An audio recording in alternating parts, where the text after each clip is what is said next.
Greetings and welcome to newszimbabwe.com news. I am Makanaka Masenyama. Stories making the headlines.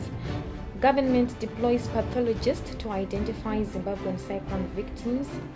And the courts. Guvamombe's trial in force start as it challenges magistrates' jurisdiction. In business, PG Industries will deal limited preference shares delisted from Zimbabwe Stock Exchange. In sports, Ziffa honors promise to victims of Cyclone Idai.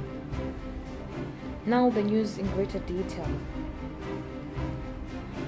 The government has assembled a team of pathologists to be deployed to Mozambique to identify some 158 Zimbabwean victims of last month's deadly Cyclone Idai who are now buried in the neighboring country. This was revealed by Information Minister Monica Mchangwa at a post-cabinet media briefing in Harare on Tuesday. Minister Mchangwa spoke after local government minister Julai Moyo had given an update on the disaster.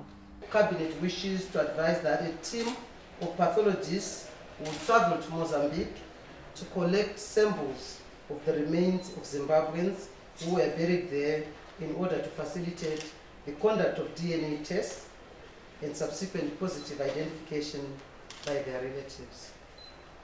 Plans are also underway to establish monuments in honor of the departed persons in places such as Ngangu, Machongwe, and Kopo. Hundreds of Zimbabweans caught up in the cyclone were washed away into Mozambique by furious floods during the disaster that claimed some 344 lives according to official government. In the courts, the trial of suspended Chief Magistrate Mishrod Guvamombe failed to commence after he challenged the powers of the presiding magistrate to hear his case. Guvamombe is facing charges of defeating cause of justice after he caused the Harare magistrate to recuse himself in a case he had interest in. Wange magistrate Colette Ncube had travelled to the capital to handle the case, but Guvamombe said no magistrate under the sun has power to do so. The ruling on Guvamombe's application will be delivered this Wednesday. In business, building material supplier PG Industries Zimbabwe has finally delisted from the Zimbabwe Stock Exchange 6 years after suspension of trading in its shares as it no longer meets conditions for listing as per the local bourse requirements. According to the ZSE, PG Industries applied for a voluntary delisting from the bourse that was granted effective April 8, 2019. Meanwhile, the ZSE also delisted Wildel's preference shares following approvals from the regulator Securities and Exchanges Commission of Zimbabwe. We shall be taking a short break. We'll be back soon. Fellow friends, family and my Zimbabwean diaspora, I have experienced death, and I can tell you that death is inevitable, and yet such a big taboo subject as Africans.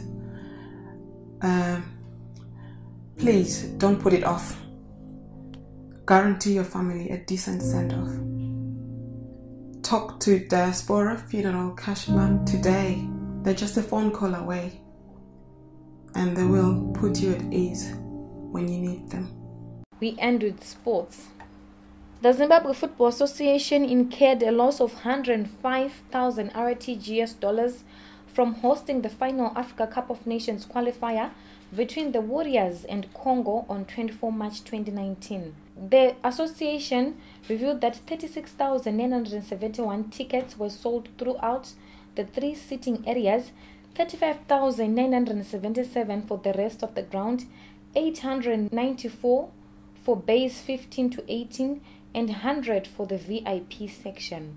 Be that as it may, the association will honor its promise to donate $1 from every ticket sold towards the cause of victims of Cyclone Idai.